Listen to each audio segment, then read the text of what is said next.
Assalamualaikum warahmatullahi wabarakatuh. Mana kabarnya anak-anak pada pagi hari ini? Baik, perkenalkan nama saya Muhammad Rafli Pratipardana. Di sini kita akan belajar materi tentang Bani Umayyah di Damaskus. Itu ada di bab 5 di buku paket. Itu ada di halaman 100. Silakan dibuka. Sebelum kita masuk pembahasan kali ini, kita review sejenak pembahasan sebelumnya. Di bab 4 kita belajar tentang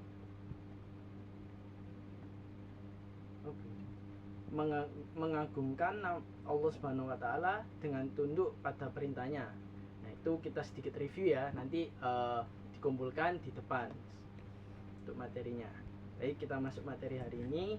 Silakan dibuka halaman 100. Nah, situ ada aktivitas mari bertafakur.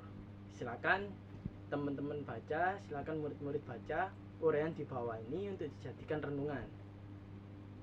Oke, setelah dibaca kita masuk ke aktivitas 5.2.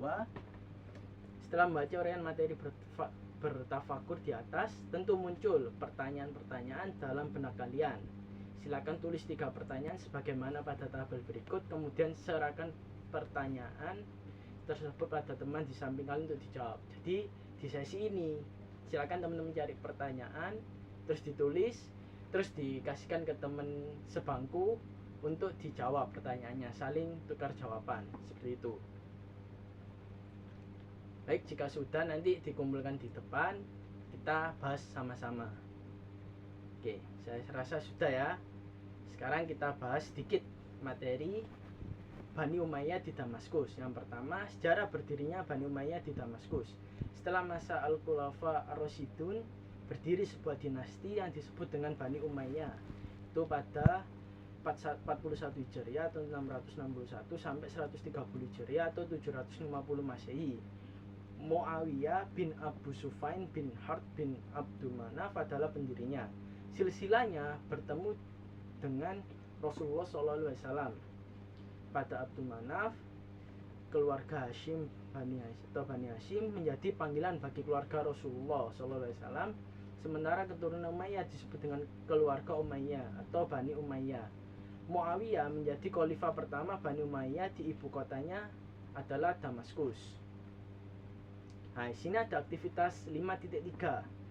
Yang pertama, gunakan aplikasi layanan lokasi pada gawe untuk menentukan lokasi Damaskus atau menggunakan scan QR di samping.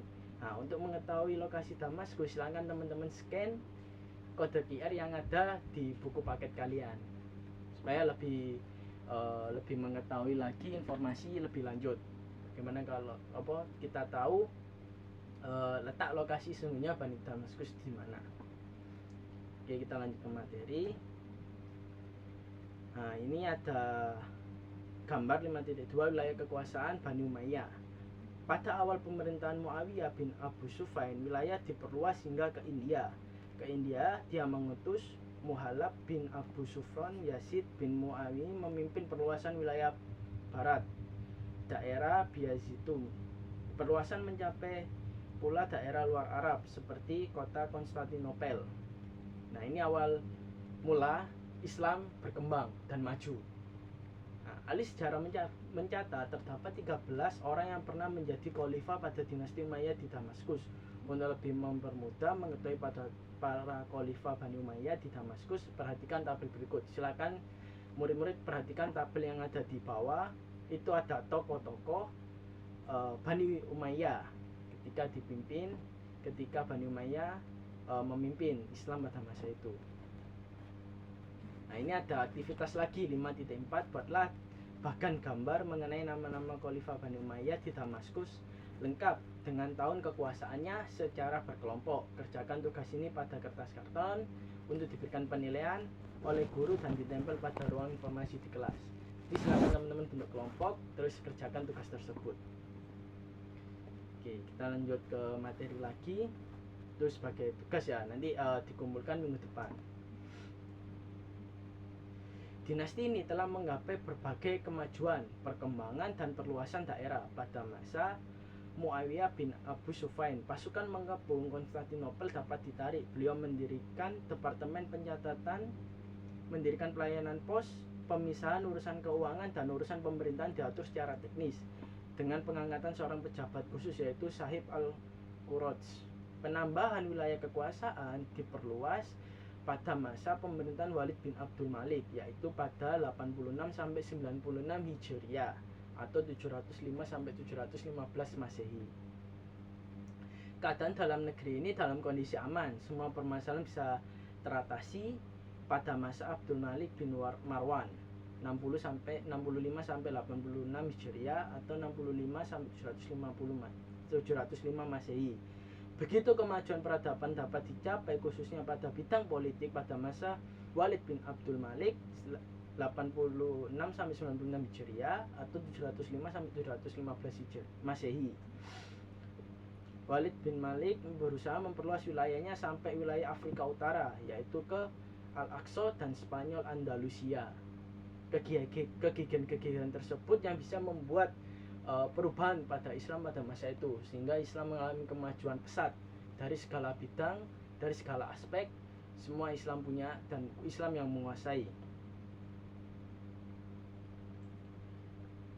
Baik, ini lanjut materi selanjutnya, yaitu kedua, kemajuan peradaban Islam pada Bani Umayyah di Damaskus. Peradaban Islam pada Bani Umayyah di Damaskus dicirikan dengan berbagai kemajuan tata kelola di berbagai bidang yang dikembangkan diantaranya hal pemerintahan, hukum, sosial, ekonomi, keagamaan, dan pendidikan. Nah, pada masa itu emang Islam sudah maju-majunya.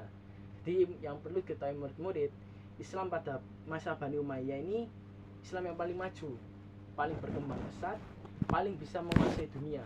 Jadi perkembangan dan perluasannya itu sangat cepat dan dibantu para khalifah-khalifah yang sangat cerdas dan bisa mengatur strategi untuk mencapai tujuan tersebut supaya Islam lebih maju dan lebih berkembang pada masa itu. Jadi kita silakan mencontoh khalifah-khalifah itu untuk kita jadikan motivasi, untuk kita jadikan motivasi belajar biar lebih baik, biar lebih memiliki pemikiran yang lebih maju lagi untuk memajukan Islam pada masa kini. Nah, ini yang kita perlukan pada hari ini kepada murid-murid juga, pada pemuda-pemuda remaja-remaja hari ini, untuk memajukan Islam lagi seperti pada zaman Bani Umayyah yang berada di Damaskus itu.